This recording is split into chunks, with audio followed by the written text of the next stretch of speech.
नमस्कार दोस्तों, आप सुन रहे हैं रेडियो न्यूज़। देश और दुनिया की ताज़ा तरीन खबरें तेज रफ्तार में बिना रुके।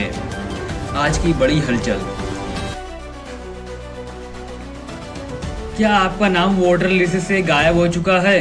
कल्पना कीजिए, आप सालों के वोट दे रहे हैं, आपके पास वैध पासपोर्ट है, दादा परदादा इसी ज़मीन के थे, लेकिन अचानक चुनाव आयोग कहता है कि आप वोटर ही नहीं हैं।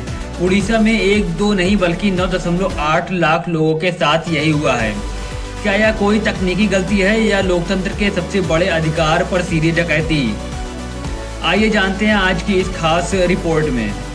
हाल ही में आई मीडिया रिपोर्ट और द हिंदू की हेडलाइन ने सबको चौंका दिया है।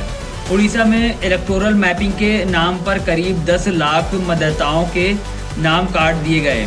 चौंकाने वाली बात यह है कि खुद चुनाव आयोग ने इस बात को स्वीकार किया है कि इसमें से बड़ी संख्या में नाम गलत तरीके से हटाए गए हैं। मुख्य निर्वाचन अधिकारी ने खुद माना कि बीएलओ ने बिना फील्ड विजिट किए और बिना वेरिफिकेशन के ही लोगों के वोटिंग अधिकार छीन लिए। जब शिकायतों का अंबार लगा तब जाकर प्रशासन की नींद खुली। बंगाल की जमीनी हकीकत भी कुछ ऐसी ही है। यह समस्या सिर्फ उड़ीसा तक सीमित नहीं है, पश्चिम बंगाल से भी ऐसी ही दिल दहला देने वाली कहानियां सामने आ रही है। 55 साल की एक महिला जो कि 2002 से वोट दे रही है और इनके पास 2028 तक का वैध पासपोर्ट है, उनका नाम काट दिया गया। वहीं दूसरी तरफ एक परिवार की 3 महिलाओं ने अपने पूर्वजों के 2002 के रिकॉर्ड दिखाए, फिर भी उन्हें लिस्ट से बाहर कर दिया गया।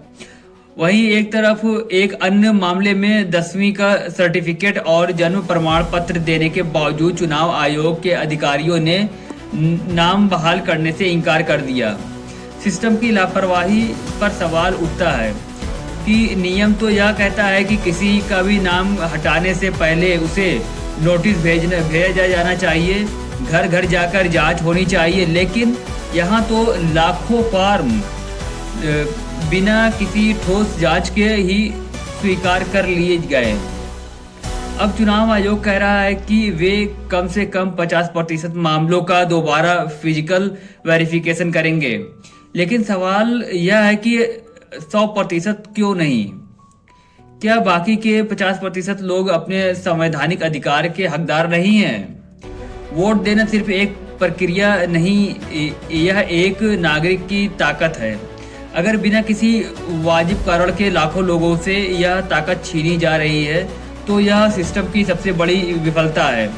क्या आपको भी लगता है कि वोटर लिस्ट में सुधार के नाम पर आम जनता को परेशान किया जा रहा है?